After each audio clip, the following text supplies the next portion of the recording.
नमस्कार साथियों। बिहार लोक सेवा आयोग बीपीएससी ने अपने विज्ञापन संख्या 26/2023 के द्वारा बिहार सरकार के विद्यालयों में अध्यापक के कुल 1,70,461 पदों के लिए नोटिफिकेशन जारी कर दिया है। तो आइए देखते हैं विस्तृत में नोटिफिकेशन में क्या क्या मुख्य सी बातें हैं। बहुत सारी बातों पर चर्चा हम लोग पहले भी कर चुके हैं। अब ये नोटिफिकेशन आज बीपीएससी के वेबसाइट पे डाल दिया गया है। इसमें 3 तरह के शिक्षकों का है। पहला है, इसमें जो पहली कोटि है वो प्राथमिक विद्यालय के मूल कोटि के 1 से 5 तक के विद्यालय अध्यापकों के लिए है। यहाँ ध्यान देने वाली बात ये है कि यहाँ पे सामान्य, उर्दू और बांग्ला 3 तरह के पद हैं और तीनों तरह के कुल पदों की संख्या यहाँ पे आप देख सकते हैं। इसकी चर्चा हम लोग पहले भी कर चुके हैं। कुल पदों की संख्या, ये हमारा कुल पद है 1 से 5 के लिए, और 1 से 5 का जो श्रेणी और सेवा के अधीन है वो विद्यालय अध्यापक और राजपत्रित है। वेतनमान मूल वेतन 25,000 रुपया है, ये मूल वेतन है। और इस पर जो भी बिहार सरकार के अन्य जो भत्ते मिलते हैं जैसे कि एचआरए, डीए और मेडिकल अलाउंस वगैरह, इस पर जोड़ करके आएगा। और इसके बाद बता दें कि यह अस्थाई पद है और नई पेंशन योजना के नियमानुसार अनुमान्य है। 2 वर्षों का परीक्षमान अवधि होता है। ये सभी पद के लिए होता है, केवल इसी के लिए नहीं है। अब परीक्षा अवधि संतोषजनक नहीं पाए जाने पर परीक्षा अवधि का विस्तार 1 वर्ष के लिए और किया जाएगा। तो 2 वर्ष के बाद अगर संतोषजनक नहीं पाया जाता है तो 1 वर्ष के लिए और उनको अतिरिक्त समय दिया जाएगा। हालांकि इसकी नौबत नहीं आती है।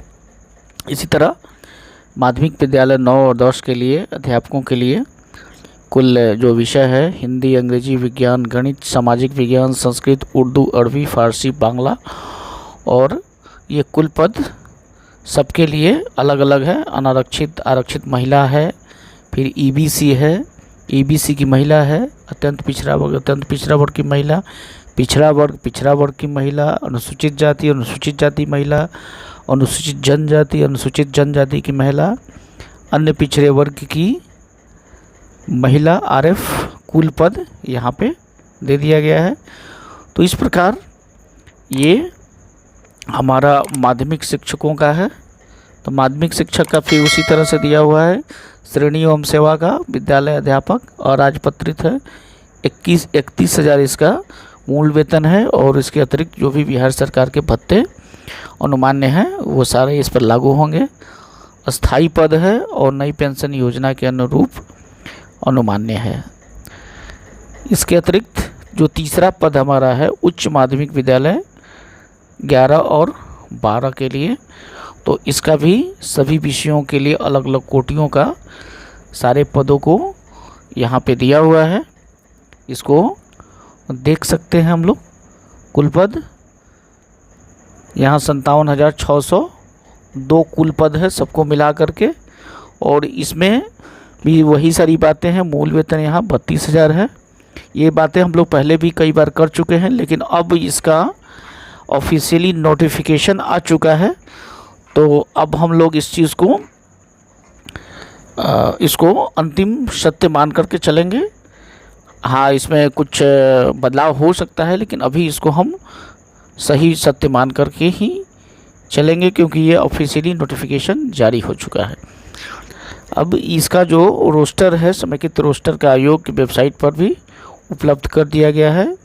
विज्ञप्ति रिक्तियों की संख्या औपबौधिक है, ये घट और बढ़ सकती है।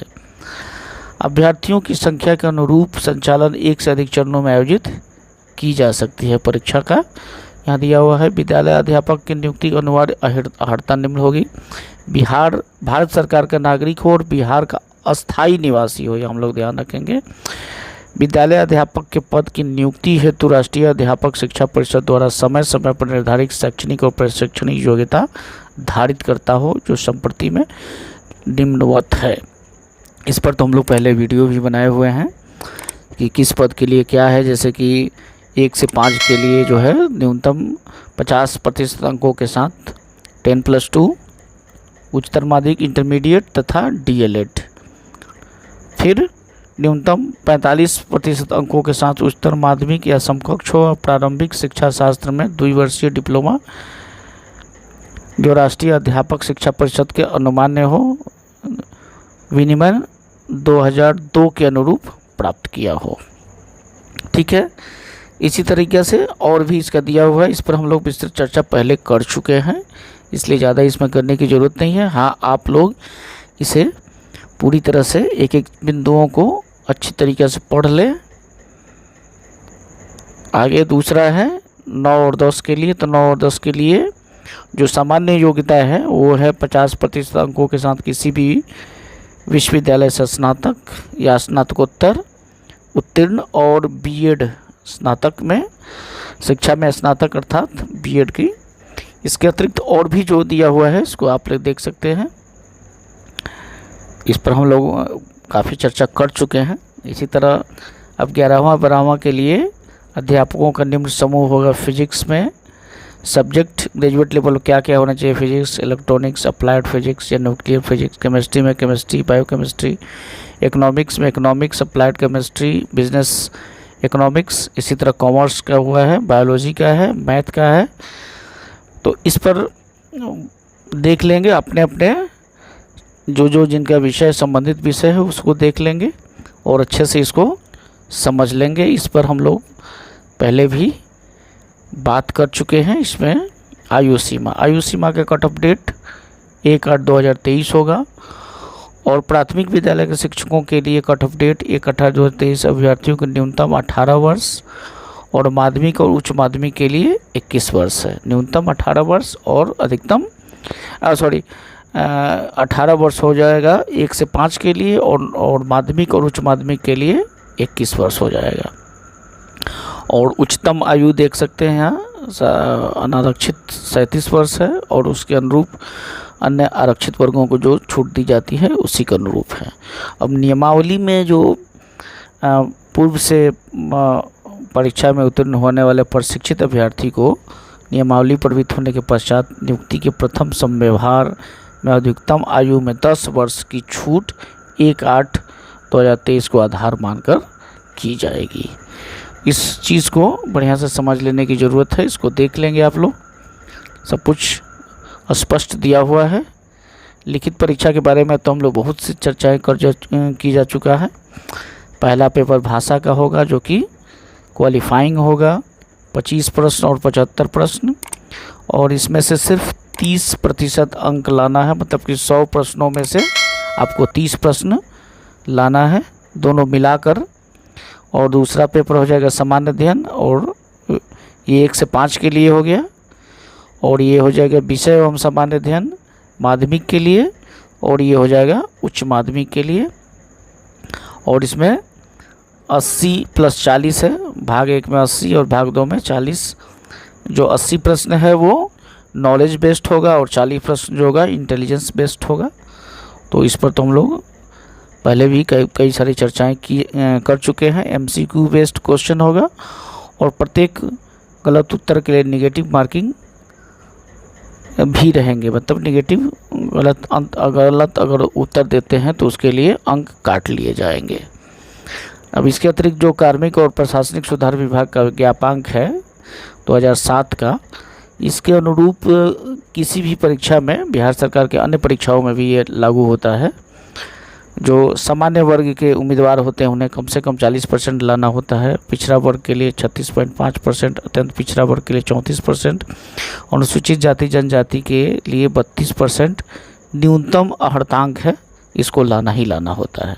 साक्षात्कार इसमें नहीं है। मेधा सूची का निर्माण लिखित जो वस्तुनिष्ठ परीक्षा होगी, जो मुख्य परीक्षा होगी उस पर होगी, मुख्य विषय पर होगा। पहला पेपर जो होगा वो सिर्फ क्वालिफाइंग नेचर का होगा। अन्य निर्देश में इस परीक्षा में कोई भी अभ्यर्थी इस नियमावली के अंतर्गत अधिकतम 3 बार ही परीक्षा में भाग ले सकेगा। ये तो इस पर चर्चा हम लोग पहले भी किए हैं। आरक्षण नियमावली के अनुसार जो पहले का नियम है उसके अनुसार आरक्षण मिलेगा। आगे बढ़ते हैं। और कुछ खास नहीं है।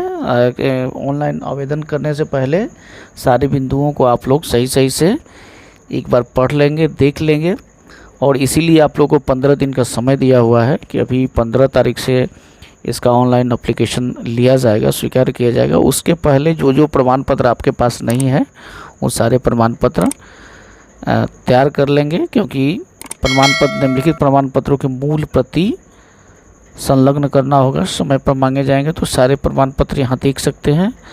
जिसके पास जो प्रमाण पत्र उपलब्ध नहीं है उसको ससमय अपना बना लेंगे।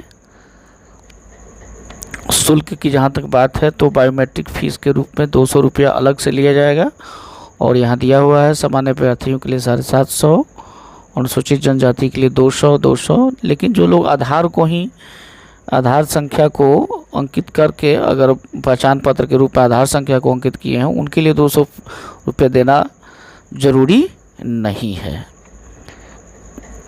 ऑनलाइन जो एप्लीकेशन देने की तिथि शुरू होगी वो 15 जून से शुरू होगी और 12 जुलाई तक स्वीकार किए जाएंगे। तो इस प्रकार से आप लोग इस चीज़ को बिल्कुल सावधानी से एक बिंदुओं को पढ़ लें, समझ लें। और अभी आपके पास समय है, 15 दिनों का समय है। 15 दिन के बाद एप्लीकेशन स्वीकार किए जाएंगे। तो उस बीच में आप विज्ञापन के एक पॉइंट को समझ लें तथा जो भी ज़रूरी कागजात है, जरूरी चीज़ों हैं, उनको इकट्ठा कर लें। और बहुत बहुत धन्यवाद मित्र। बहुत ही सुनहरा अवसर है। जो छात्र हैं, मित्रगण हैं, अगर योग्यता को धारण करते हैं तो उनके लिए बहुत ही बढ़िया है, क्योंकि इसमें सीटों की संख्या बहुत अधिक है और उस अनुरूप कंपटीशन बहुत ही कम होगा। छात्रों की संख्या कम होगी। मान लीजिए कि 1,70,000 है, अगर 6 लाख भी अगर इसमें शामिल होते हैं छात्र, तो ये लगभग 1.25 लाख है, और 6 लाख मतलब बहुत ही कंपटीशन कम होगा, कम लेवल पर होगा। इसलिए जो भी मित्र थोड़ी सी तैयारी करेंगे अपना इस परीक्षा में, उन्हें सफल होने का चांस बहुत अधिक होगा। तो मेरी शुभकामनाएं आप लोग के साथ है। बहुत बहुत धन्यवाद मित्र।